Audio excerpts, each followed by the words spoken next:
Hello বন্ধুরা, লৌকিক অলৌকিক বাংলা চ্যানেলে আপনাদের সবাইকে আবার স্বাগত। আমি সুদেষ্ণা। আজ আপনাদের সঙ্গে আমারই দিদির বন্ধু লীনাদির জীবনের কিছু ঘটনা আবারও শেয়ার করছি। আপনারা যারা প্রথম থেকে আমার সঙ্গে রয়েছেন, প্রিভিয়াস ভিডিওগুলোয় আপনারা লীনাদির গল্প অনেক শুনেছেন। তো লীনাদি এবারে যার ঘটনা শেয়ার করেছেন তিনি লীনাদিরই জামাইয়ের মা, মানে ওনার বেয়ান।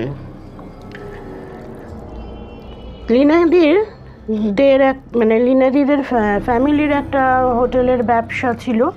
এই ঘটনা আপনাদের আগে জানিয়েছি। মাঝখানে ওরা ঝাড়খণ্ডে চলে গিয়েছিলেন, তো আবার ফিরে আসেন এবং বেলঘরিয়াতে ওনাদেরও বাড়ি ছিল। তো ওনাদের বাড়িতে ওনারা ওই ব্যবসাটাই আরও বড় করে শুরু করেন। তো এরকম সময় ওদের হোটেলের ব্যবসা ছিল।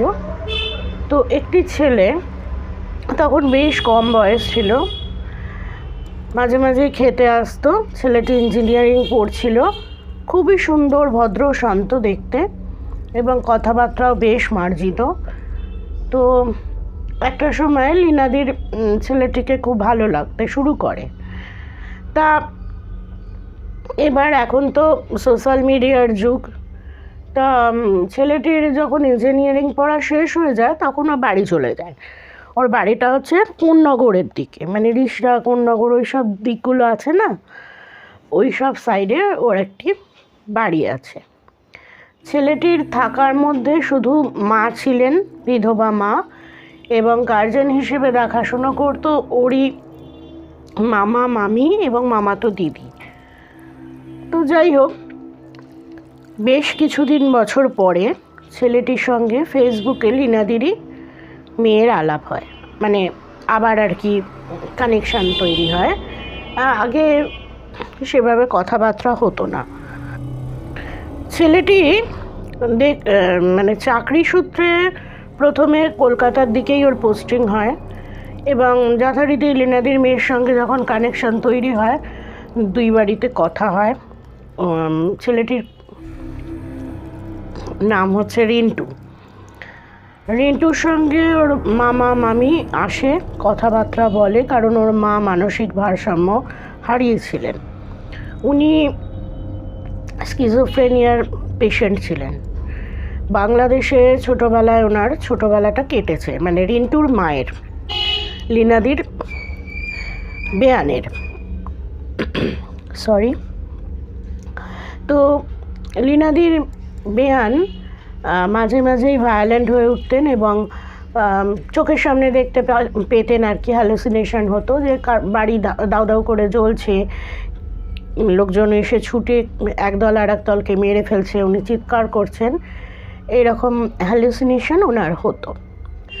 তো ওই সে যাই হোক, এইবারে উনি ছেলেকে এতটাই আগলে রাখতেন, ছেলে ছাড়া যেহেতু ওনার কেউ নেই, ছেলেকে অন্য কেউ ভালোবাসছে বা অন্য কেউ হয়তো যত্ন করছে, এটা উনি কিছুতেই সহ্য করতে পারতেন না। উনি মাঝে মাঝে খুব ভায়োলেন্ট হয়ে যেতেন। তা যাই হোক, লীনাদির বড় মেয়ের সঙ্গে রিন্টুর বিয়ে হয়ে যায়। কথাবার্তা মামা মামি বলেছিলেন এবং গার্জেন হিসেবে ওনারাই দাঁড়িয়েছিলেন। বিয়ের পর যথারীতি মেয়েটিও খুব ভালো, শাশুড়ি মায়ের অনেক যত্ন আত্তি করতো, কিন্তু ছেলেকে বউকে দেখলেই ভদ্রমহিলা একেবারে বিভৎসভাবে রেগে যেতেন।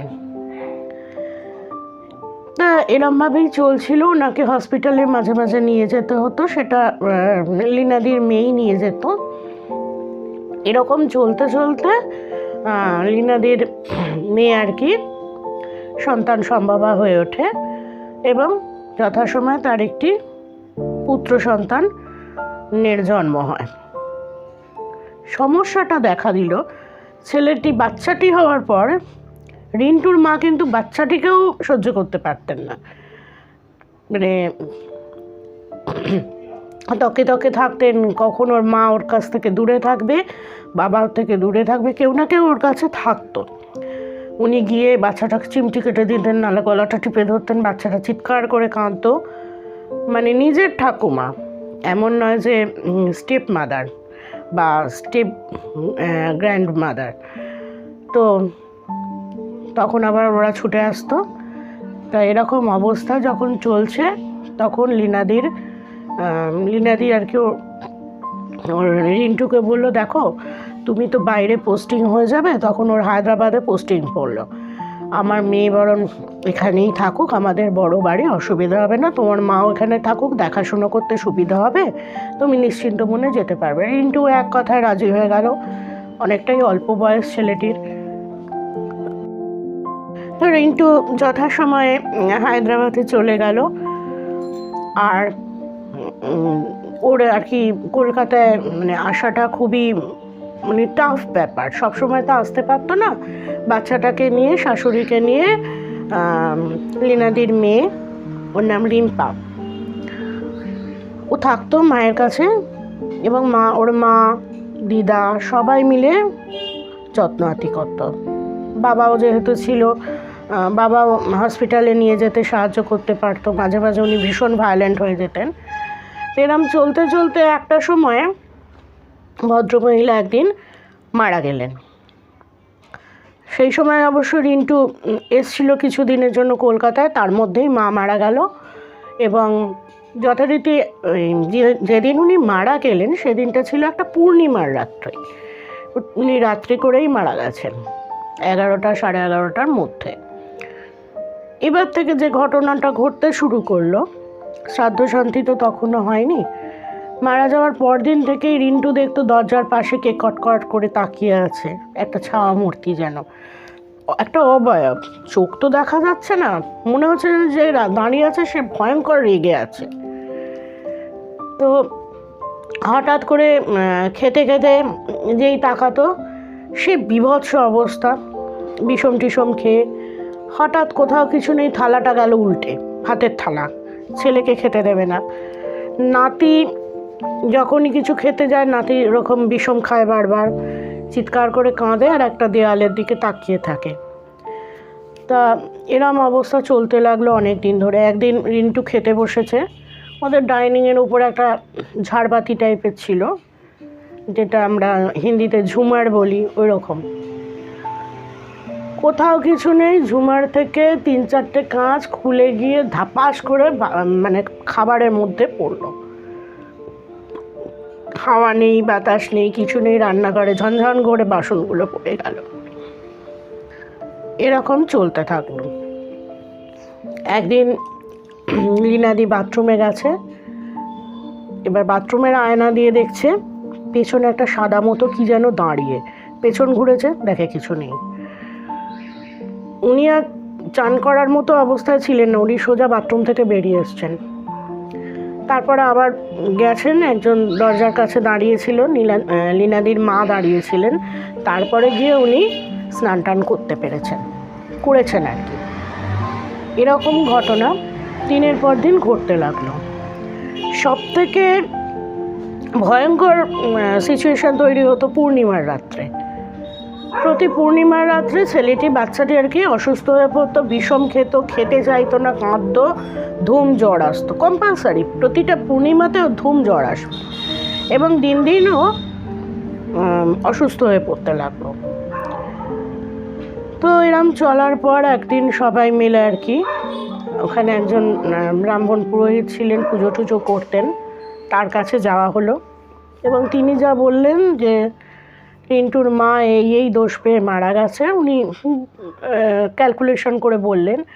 এবং রিন্টুর মাই এইগুলো ঘটাচ্ছেন।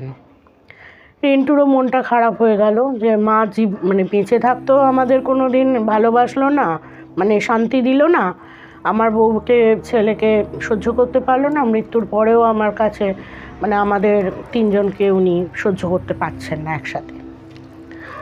এরম চলার পর একদিন রাত্রিবেলা ওরা 3জনে শুয়ে আছে। রিন্টু তখন আবার কলকাতায় পোস্টিং হয়ে এসেছিলো। তো শুয়ে আছে 3জনে। এবার দেখছে বাচ্চাটার মাথার কাছে একটা সাদা মতো কি যেন দাঁড়িয়ে, খাটের মাথার দিকে। এবং বাচ্চাটা যথারীতি হাতটা বাড়িয়ে মশারির মধ্যে থেকে গলাটা টেপবার চেষ্টা হচ্ছে, মানে গলা অবধি হাত পৌঁছে গেছে। লীনাদির মেয়ের চোখটা হঠাৎ খুলে যায় এবং চিৎকার করে ওঠে। তারপর আলো টালো জ্বালা হয়, তাকে কেউ নেই, আলো জ্বালিয়েই ঘুমোতো ওরা। তারপর থেকে এরকম ঘটনা দীর্ঘদিন ঘটবার পরে তো একজন ওই যে পুরোহিতের কাছে যাওয়া হয়েছিল, উনি একজন তান্ত্রিকের সন্ধান দিলেন। দেওয়ার পর থেকে বাচ্চাটিকে একটা কবচ বানিয়ে দিয়েছিলেন এবং রিন্টু এবং রিম্পাকেও উনি একটা করে কবচ দিয়েছিলেন এবং বাড়িতে যজ্ঞ করা হয়। তা যজ্ঞ করার সময়টা ছিল 3টে থেকে 4টের মধ্যে। যজ্ঞ যখন চলছে তো ওনারা তো নানা রকমভাবে মন্ত্র উচ্চারণ করেন এবং উনি বলেছিলেন, যিনি তান্ত্রিক এসেছিলেন, যে তুমি কেন এরকম করছো, কী কষ্ট তোমার? তখন বলছে, আমার ছেলেকে কেউ ভাগ করে নিচ্ছে আমার থেকে, আমি সহ্য করতে পারছি না। তা উনি বললেন, দেখো এরা তো তোমারই বৌমা, তোমারই নাতি, তোমাকে সবাই ভালোবাসে, তুমি চলে যাও, আমি ওদের বন্ধন করে দিচ্ছি, তুমি চলে যাও। তারপরে অনেক তর্কাতর্কি হয় এবং লাস্টে মানে শেষ পর্যন্ত ভদ্রমহিলা যে স্পিরিটটা সে রাজি হন এবং বলে যে তুমি কি করলে আমরা বুঝবো যে তুমি চলে যাচ্ছ। তখন বললেন, ওই খাওয়ার জায়গা মানে ডাইনিংয়ে যে ওপরে ঝুমারটা ছিল, ঝাড়বাতিটা, ওটা ভেঙে যাবে। এবং লীনাদি বললেন, আশ্চর্যজনকভাবে যজ্ঞ যখন শেষ হলো, কোথাও কিছু নেই, সুন্দরভাবে ফিটিংস করা ঝাড়বাতি ধারাম করে মানে পড়ে একেবারে কাঁচে কাঁচ চূর্ণ বিচূর্ণ হয়ে পড়ে গেল। তো তারপর বাড়ি বন্ধন করা হয়েছিল, ওদের নিজেদের শরীর বন্ধন করে দিয়েছিলেন এই ভদ্রলোক। তারপর থেকে এখনো অবধি বড় কিছু হয়নি, কিন্তু অদ্ভুত ব্যাপার, যতই যাই করা হোক না কেন, প্রতি পূর্ণিমার রাত্রিরে কিন্তু বাচ্চাটা এখন বড় হয়ে গেছে, 3-4 বছর বয়স, ও কিন্তু এখনও অসুস্থ হয় এবং জ্বর আসে। ওই রাত্রি মানে পূর্ণিমা আসলেই ওরা তটস্থ হয়ে থাকে। পূর্ণিমার রাত্রিটা কেটে গেলে আবার আস্তে আস্তে সব কিছু নর্মাল হয়ে যায়। এই ছিল লীনাদির জীবনের ঘটনা। আজকে আপনারা আমার গলা শুনে বুঝতেই পারছেন আমি কিভাবে ভুগছি, কিন্তু আপনাদের কাছে না আসতে পারলেও মনটা ছটফট করে। এই ছিল আজকের ঘটনা, আপনাদের সঙ্গে শেয়ার করলাম।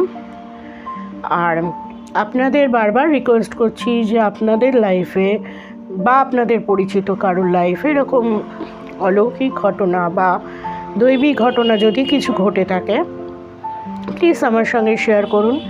ডেসক্রিপশন বক্সে মেল আইডি, হোয়াটসঅ্যাপ নাম্বার সবই দেওয়া থাকে। আর ভালো লাগলে চ্যানেলটিকে অবশ্যই লাইক, শেয়ার এবং সাবস্ক্রাইব করে দিন। বেল আইকনটা অল করে রাখুন, প্রেস করে দিন, যাতে সমস্ত ঘটনা আপনারা পেয়ে যাবেন। এবং পরিচিত যারা এইসব ঘটনা শুনতে ভালোবাসেন, এখনকার দিনে তো আর সেই দিদিমা ঠাকুমার আমল নেই, অনেকেই গল্প শুনতেও ভালোবাসেন, যারা বিশ্বাস করেন না তারা এন্টারটেনমেন্টের জন্যই এইসব ঘটনাগুলোকে শুনে নেবেন। তো আপনারা আমার সঙ্গে থাকলে, এক্সটেন্ডেড ফ্যামিলি হলে আমারও ভালো লাগবে। আপনারা অবশ্যই আমার সঙ্গে নিজেদের জীবনের ঘটনা থাকলে আমার সঙ্গে শেয়ার করবেন। আজ এই পর্যন্ত, সবাই ভালো থাকুন, সুস্থ থাকুন। আজকে বিদায় নিচ্ছি, আবার সামনের রবিবারে ফিরে আসবো অন্য একটি ঘটনা নিয়ে। বাই।